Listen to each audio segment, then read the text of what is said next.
ओम शांति। 22 जनवरी 2024। बाबा के महावाक्य। मीठे बच्चे, तुम्हें संपूर्ण पावन बनना है, इसलिए कभी किसको दुख नहीं दो। कर्मेंद्रियों से कोई विकर्म न हो, सदा बाप के फरमान पर चलते रहो। प्रश्न: पत्थर से पारस बनने की युक्ति क्या है? कौन सी बीमारी इसमें विघ्न रूप बनती है? उत्तर: पत्थर से पारस बनने के लिए पूरा नारायणी नशा चाहिए। देह अभिमान टूटा हुआ हो। यह देह अभिमान ही कड़े ते कड़ी बीमारी है। जब तक देही अभिमानी नहीं, तब तक पारस नहीं बन सकते। पारस बनने वाले ही बाप के मददगार बन सकते हैं। दूसरा, सर्विस भी तुम्हारी बुद्धि को सोने का बना देगी। इसके लिए पढ़ाई पर पूरा अटेंशन चाहिए। ओम शांति। रूहानी बच्चों प्रति रूहानी बाप सावधान देते हैं कि बच्चे अपने को संगम युगी समझो। सतयुगी तो नहीं समझेंगे। तुम ब्राह्मण ही अपने को संगम युगी समझेंगे, और तो सभी अपने को कलयुगी समझेंगे। बहुत फर्क है सतयुग और कलयुग, स्वर्गवासी व नरकवासी। तुम तो न स्वर्गवासी हो न नरकवासी हो, तुम हो पुरुषोत्तम संगमवासी। इस संगम युग को तुम ब्राह्मण ही जानते हो और कोई नहीं जानते। तुम भल जानते भी हो, परंतु भूल जाते हो। अब मनुष्यों को कैसे समझाए? वे तो रावण की जंजीरों में फंसे हुए हैं। राम राज्य तो है नहीं, रावण को जलाते रहते हैं। इससे सिद्ध है कि रावण राज्य है। राम राज्य क्या है और रावण राज्य क्या है, यह भी तुम समझते हो नंबरवार। बाप आते हैं संगम युग पर, तो यह भेंट भी अभी की जाती है, सतयुग और कलयुग की। कलयुग में रहने वालों को नरकवासी, सतयुग में रहने वालों को स्वर्गवासी कहा जाता है। स्वर्गवासी को पावन, नरकवासी को पतित कहा जाता है। तुम्हारी तो बात ही निराली है, तो तुम इस पुरुषोत्तम संगम युग को जानते हो। तुम समझते हो हम ब्राह्मण हैं। वर्णों वाला चित्र भी बहुत अच्छा है, इस पर भी तुम समझा सकते हो। कॉन्ट्रास्ट बताना चाहिए। जो मनुष्य अपने को नरकवासी, पतित, कंगाल समझे, लिखना चाहिए। अब यह पुरानी कलयुगी दुनिया है। सतयुग स्वर्ग नई दुनिया है। तुम नरकवासी हो या स्वर्गवासी, तुम देवता हो या असुर, ऐसे तो कोई नहीं कहेंगे कि हम स्वर्गवासी हैं। कई ऐसे समझते हैं हम तो स्वर्ग में बैठे हैं। अरे, यह तो नरक है ना, सतयुग है कहाँ? यह रावण राज्य है। तब तो रावण को जलाते हैं। उन्हों के पास भी कितने जवाब होते हैं। सर्वव्यापी पर भी कितने डिबेट करते हैं। तुम बच्चे तो एकदम क्लियर पूछते हो, अब नई दुनिया है या पुरानी दुनिया? ऐसा क्लियर कॉन्ट्रास्ट बताना है। इसमें बहुत ब्रेन चाहिए। ऐसा युक्ति से लिखना चाहिए जो मनुष्य अपने से पूछे कि मैं नरकवासी हूँ या स्वर्गवासी। यह पुरानी दुनिया है या नई दुनिया है? यह राम राज्य है या रावण राज्य है? हम पुरानी कलयुगी दुनिया के रहवासी हैं या नई दुनिया के वासी हैं?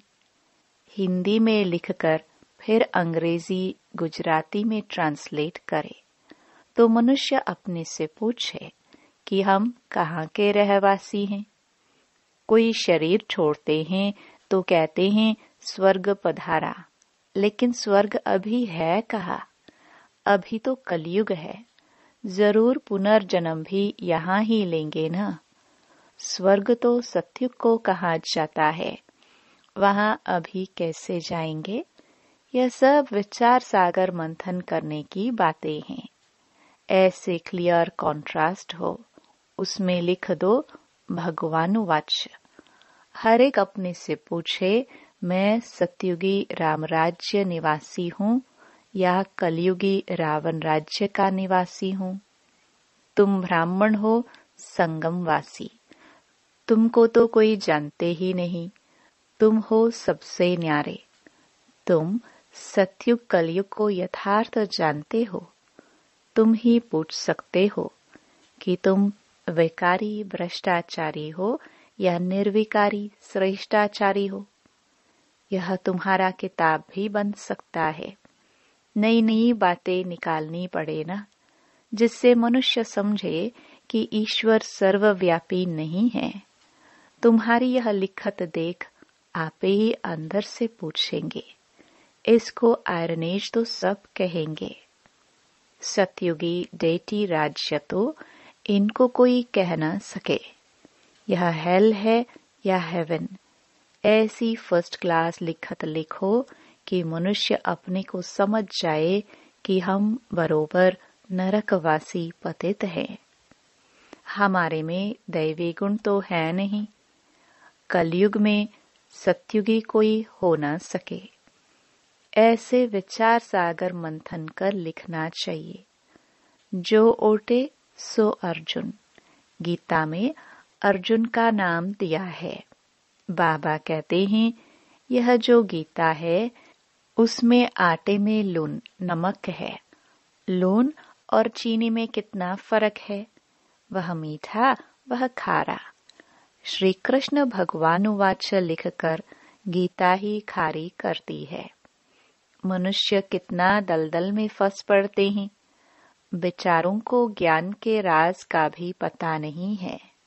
ज्ञान भगवान तुमको ही सुनाते हैं और किसको पता ही नहीं। नॉलेज तो बहुत सहज है, परंतु भगवान पढ़ाते हैं यह भूल जाते हैं। टीचर को ही भूल जाते हैं। नहीं तो स्टूडेंट कभी टीचर को भूलते नहीं हैं। घड़ी घड़ी कहते हैं, बाबा हम आपको भूल जाते हैं। बाबा कहते हैं, माया कम नहीं है। तुम देह अभिमानी बन पड़ते हो, बहुत विक्रम बन जाते हैं। ऐसा कोई खाली दिन नहीं जो विक्रम न होते हो। एक मुख्य विक्रम यह करते हो जो बाप के फरमान को ही भूल जाते हो। बाप फरमान करते हैं, मन मना भव, अपने को आत्मा समझो। यह फरमान मानते नहीं हैं तो जरूर विक्रम ही होगा। बहुत पाप हो जाते हैं। बाप का फरमान बहुत सहज भी है तो बहुत कड़ा है। कितना भी माथा मारे फिर भी भूल जाएंगे, क्योंकि आधा कल्प का देह अभिमान है ना। 5 मिनट भी यथार्थ रीति याद में बैठ नहीं सकते। अगर सारा दिन याद में रहे फिर तो कर्मातीत अवस्था हो जाए। बाप ने समझाया है, इसमें मेहनत है। तुम वह जिस्मानी पढ़ाई तो अच्छी रीति पढ़ते हो।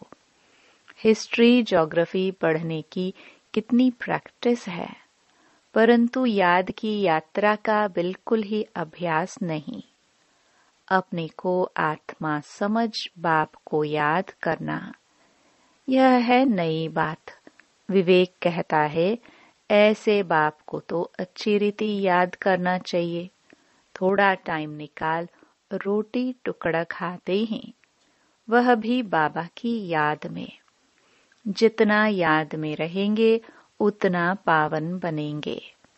ऐसे बहुत बच्चे हैं जिनके पास इतने पैसे हैं जो ब्याज मिलता रहे, बाप को याद करते, रोटी टुकड़ा खाते रहे बस, परंतु माया याद करने नहीं देती। कल्प पहले जिसने जितना पुरुषार्थ किया है उतना ही करेंगे। टाइम लगता है, कोई जल्दी दौड़ी लगाकर पहुंच जाए यह हो ना सके। इसमें तो दो बाप हैं। बेहद के बाप को अपना शरीर है नहीं, वह इनमें प्रवेश होकर बात करते हैं, तो बाप की श्रीमत पर चलना चाहिए। बाप बच्चों को यह श्रीमत देते हैं कि देह सहित सब धर्म छोड़ अपने को आत्मा समझो। तुम पवित्र आए थे, 84 जन्म लेते लेते तुम्हारी आत्मा पतित बनी है। अब पावन बनने के लिए श्रीमत पर चलो। तब बाप गारंटी करते हैं तुम्हारे पाप कट जाएंगे, तुम्हारी आत्मा कंचन बन जाएगी। फिर वहां देह भी कंचन मिलेगी। जो इस कुल का होगा वह तुम्हारी बातें सुनकर सोच में पड़ जाएगा, कहेगा तुम्हारी बात तो ठीक है। पावन बनना है तो किसको दुख नहीं देना है। मनसा वाचा कर्मणा पवित्र बनना है। मनसा में तूफान आएंगे। तुम बेहद की बादशाही लेते हो ना। तुम भल सच बताओ व न बताओ, परंतु बाप खुद कहते हैं माया के बहुत विकल्प आएंगे, परंतु कर्मेंद्रियों से कभी विक्रम नहीं करना। कर्मेंद्रियों से कोई पाप नहीं करना। तो यह कॉन्ट्रास्ट की बातें अच्छी रीति लिखनी चाहिए। श्री कृष्ण पूरे 84 जन्म लेते हैं और शिव पुनर्जन्म नहीं लेते। वह सर्वगुण संपन्न देवता है। यह तो है ही बाप। तुमने देखा है पांडवों के चित्र कितने बड़े बड़े बनाए हैं। इसका मतलब है कि वह इतनी बड़ी विशाल बुद्धि वाले थे। बुद्धि बड़ी थी, उन्होंने फिर शरीर को बड़ा बना दिया है। तुम्हारी जैसी विशाल बुद्धि और कोई को हो न सके। तुम्हारी है ईश्वरीय बुद्धि। भक्ति में कितने बड़े बड़े चित्र बनाकर पैसे बर्बाद करते हैं। कितने वेद शास्त्र उपनिषद बनाए, कितना खर्चा किया। बाप कहते हैं तुम कितने पैसे गवाते आए हो। बेहद का बाप उल्हाना देते हैं।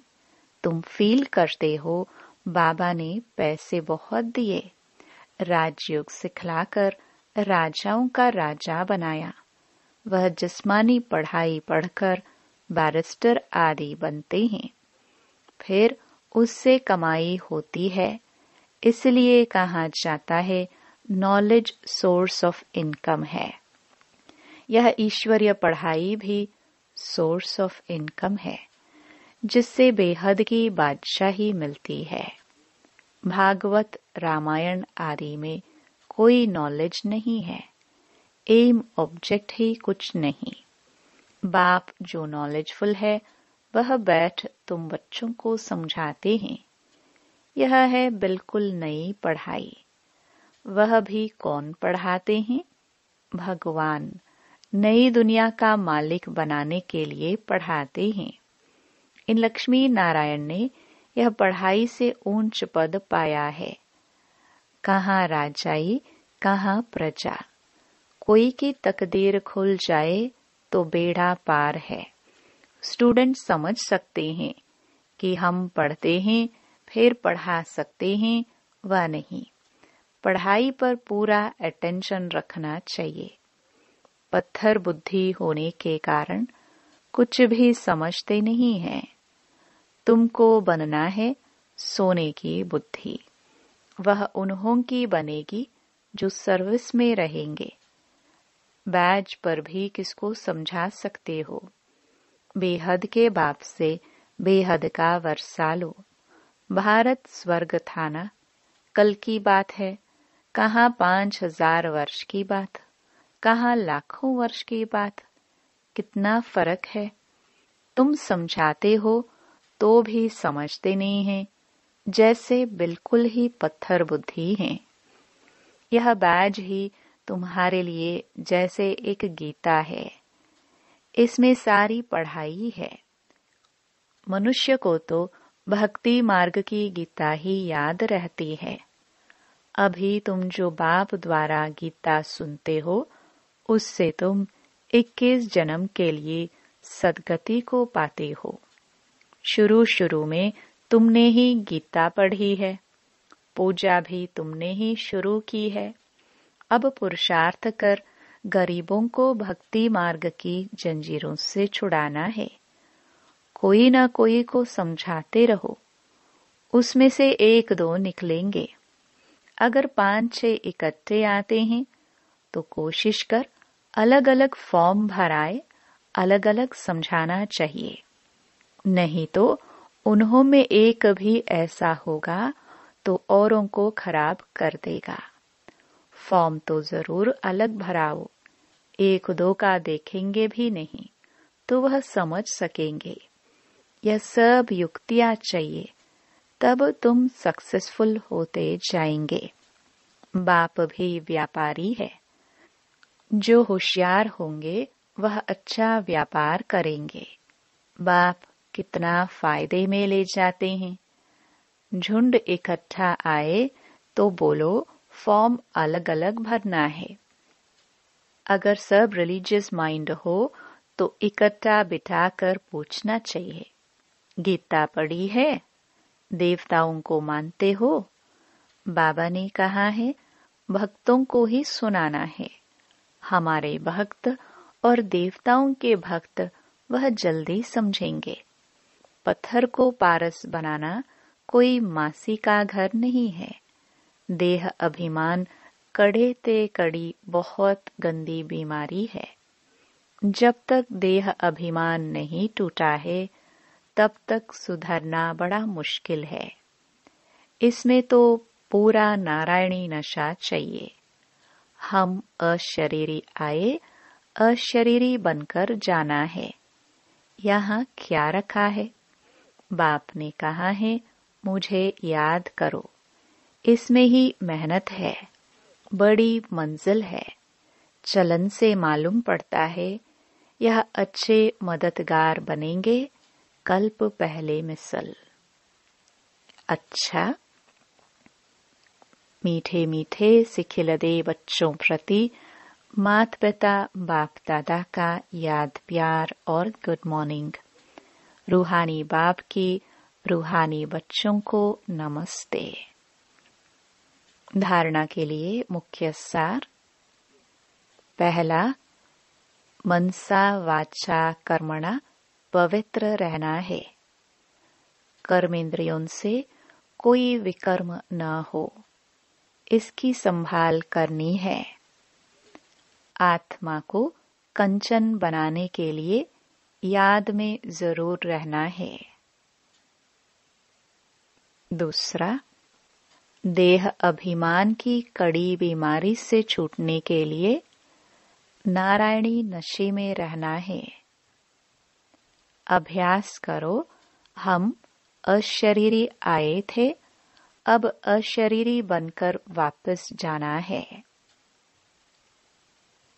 वरदान, योग करने और कराने की योग्यता के साथ साथ प्रयोगी आत्मा भव। बाप दादा ने देखा बच्चे योग करने और कराने दोनों में होशियार हैं, तो जैसे योग करने कराने में योग्य हो, ऐसे प्रयोग करने में योग्य बनो और बनाओ। अभी प्रयोगी जीवन की आवश्यकता है। सबसे पहले चेक करो कि अपने संस्कार परिवर्तन में कहाँ तक प्रयोगी बने हैं। क्योंकि श्रेष्ठ संस्कार ही श्रेष्ठ संसार के रचना की नींव है। अगर नींव मजबूत है तो अन्य सब बातें स्वतः मजबूत हुई पड़ी है। स्लोगन। अनुभवी आत्माएं कभी वायुमंडल व संग के रंग में नहीं आ सकती। अव्यक्ति साइलेंस द्वारा डबल लाइट फरिश्ता स्थिति का अनुभव करो। सदा खुशी में झूलने वाले सर्व के विघ्नहर्ता व सर्व की मुश्किल को सहज करने वाले तब बनेंगे जब संकल्पों में दृढ़ता होगी और स्थिति में डबल लाइट होंगे। मेरा कुछ नहीं, सब कुछ बाप का है। जब बोझ अपने ऊपर रखते हो तब सब प्रकार के विघ्न आते हैं। मेरा नहीं तो निर्विघ्न। ओम शांति।